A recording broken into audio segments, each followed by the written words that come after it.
Hello everybody and welcome back to Red Eagle Politics. Make sure you like this video down below and subscribe to the channel if you are new. So Donald Trump coming out swinging with a bold new vision plan for the United States ahead of his 2024 presidential bid, talking about things that he really hasn't talked about before, either in 2016 or in 2020. And part of this includes building new freedom cities, which would be urban centers that would be built on federal land that we have, that would revitalize growth and potentially create conservative cultural centers in the process. Now, we're going to talk about the ins and outs of that in this video. We're going to be talking about, is this the best idea? Is it feasible? We'll also look into some of Trump's platform as well, besides the cities, and kind of delve into what's good about it, what could be better about it. How is Trump's 2024 campaign going so far? Maybe we'll touch on what the ideal strategy should be a little bit here and there in this video. But first, I have to tell you guys about my good friends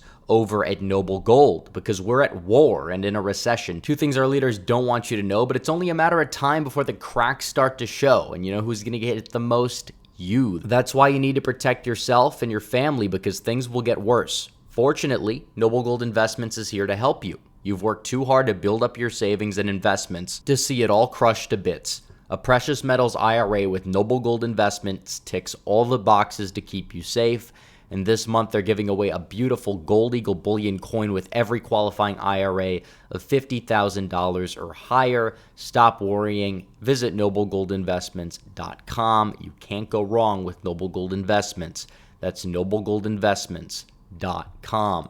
So, Trump calling for the quantum leap in standards of living through creation of freedom cities. He put this whole 4-minute video out on the social media site, I believe Truth Social, which is his site. That's how he puts his things out. He has the War Room account on Twitter as Trump War Room, tweeting it out there. I would ideally like to see it be tweeted from his main account, because you have 80-some million people that are following him. He's now reinstated. He could step back into that arena now. I believe he's also unbanned on Facebook and Instagram as well.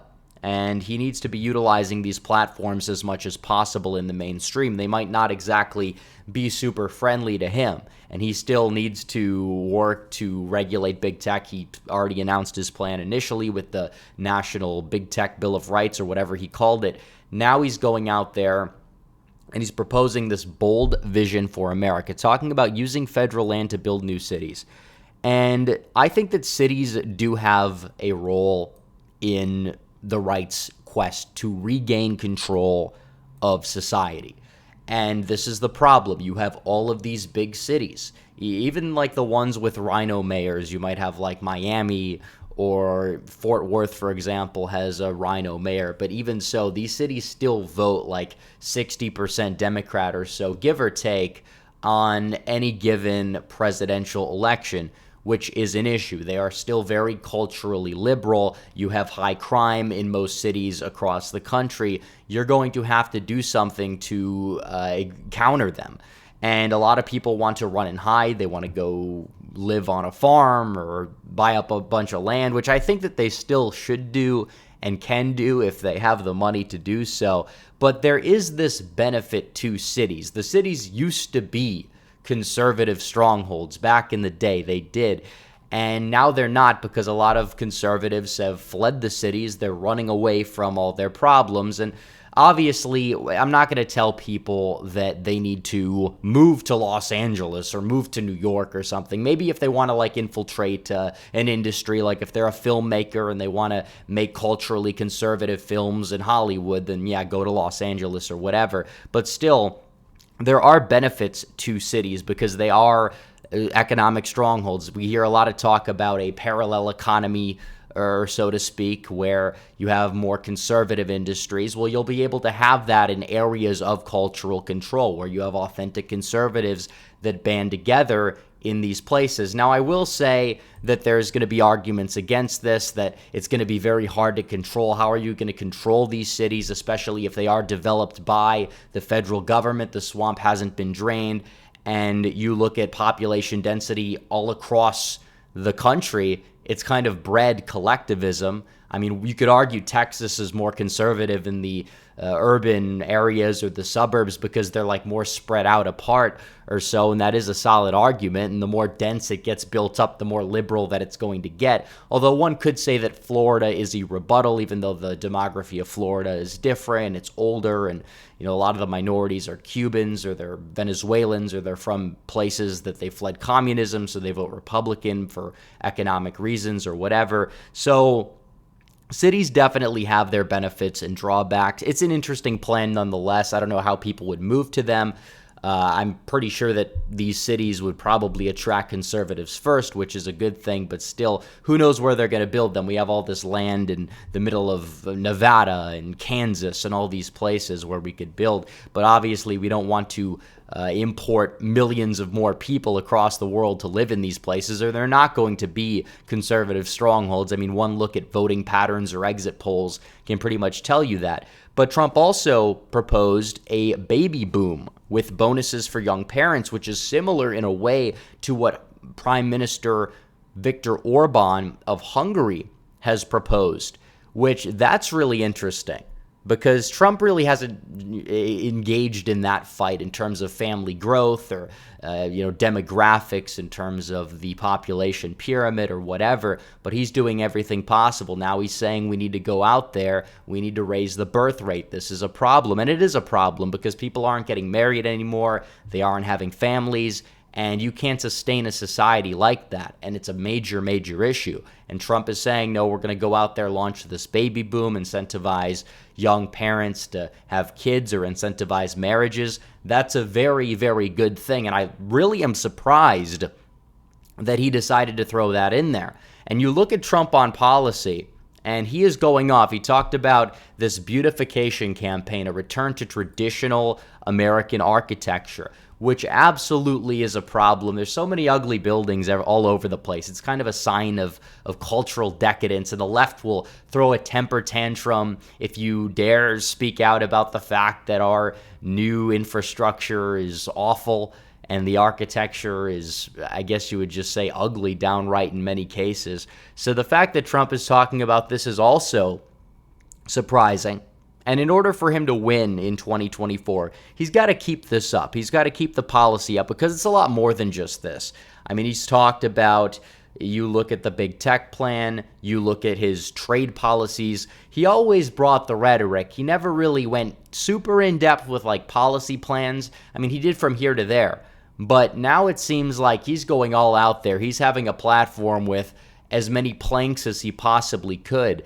And we'll see how it works out for him. He can tout these policies here and there on the campaign trail. That's honestly all he should be doing. Well, obviously, he's going to need to be attacking the Biden administration. Of course, I'm not saying that he doesn't need to be doing that. But still, on policy, one could argue he is the best that he's been, one could say, in his entire political career. Maybe he's not writing the policy, but whoever he has around him is doing a very good job, which again, he had a lot of people around him in 2020 that were not so good and arguably held him back during the 2020 campaign. But now it seems like he's coming out in full swing with these policies. And even his detractors, even the like pro-DeSantis people who prefer DeSantis to Donald Trump, of which there are many, including many in this audience actually, even though I would say they are in the minority here, they agree that these policies are interesting or they're good. Now, I don't know what the viability is of all this. I don't know if Trump gets in there, if you're going to see every single one of these policies implemented. Probably not.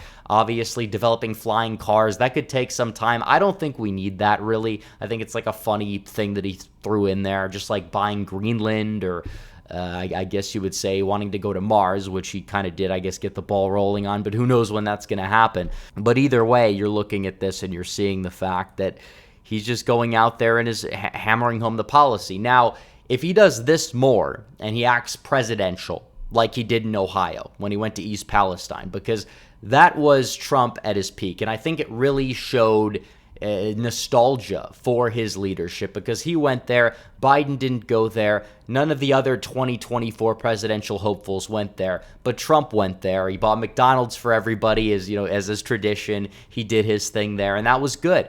And I think that if Trump does more of that, if he does more of this, he's going to be unstoppable. He doesn't need to seem like he's in a weak position. I feel like, a lot of his attacks, I'm not saying that he should not attack DeSantis. I'm not against it. DeSantis is going to enter the race. He's being propped up by a lot of bad people within the GOP. Trump is more than justified to attack him from time to time, but it's got to be for valid reasons. I think attacking his governorship when he has like a ridiculously high approval rating is not the best optics, whatever. I'm not saying he can't attack elements of it. He could say he's overrated here and there. Obviously, I'd like to see him, call him a globalist light who's controlled by the donors, look at his congressional record, talk about the fact that he wanted to cut entitlements, less of this like, I'm going to call him de sancto, whatever. It's like, yeah, maybe it's a high IQ insult, but I don't know if everybody who's not like fully politically in tune or like owns a thesaurus is really gonna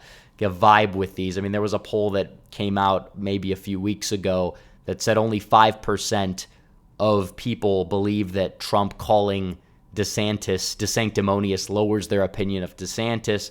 40-some% said it lowered their opinion of Trump, but I assume a lot of those people were just pro-DeSantis anyways, and I think a lot of the people that said that it made DeSantis look worse happened to be people who were just the Trump diehards anyways. But either way, I would just like to see more of this because it's very interesting, and he's coming up with a bold vision that I really think will end up resonating with people.